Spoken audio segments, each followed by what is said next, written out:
रामायण काल का जिक्र आते ही मन में श्री राम की छवि और रावण के दुराचार की घटनाएं याद आने लगती है। यूं तो रावण से जुड़ी कई ऐसी कहानियां हैं जिनके बारे में ज्यादातर लोग जानते हैं, लेकिन आज हम आपको लंकापति रावण के उन सपनों के बारे में बताएंगे जो उनके पूरे ना हो सके।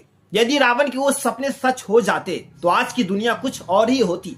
तो आखिर वो क्या था सपने, चलिए जानते हैं। तो लंकापति रावण का पहला सपना यह था कि स्वर्ग तक जाने के लिए एक सीढ़ी बनाए, क्योंकि रावण चाहता था कि स्वर्ग जाने के लिए किसी भी इंसान को मरना ना पड़े, वो जीवित ही स्वर्ग जा सके।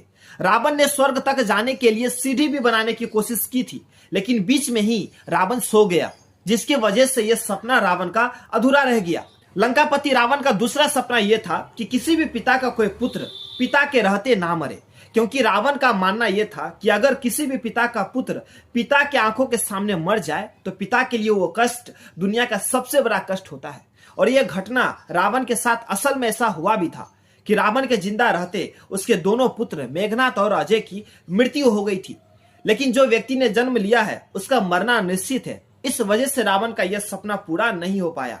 लंकापति रावण का तीसरा सपना यह था कि समुद्र के खारे पानी को मीठा बनाना, क्योंकि रावण जिस जगह रहता था सोने की लंका में, तो उस सोने की लंका के चारों ओर समुद्र से घिरी हुई थी जिसका पानी खारा था। इसलिए रावण यह चाहता था कि समुद्र का पानी मीठा हो जाए, ताकि किसी भी लंका वासी को कभी भी पानी की कोई कमी ना हो, यहां तक कि पृथ्वी पर भी किसी को पानी के लिए भविष्य में परेशान ना होना पड़े।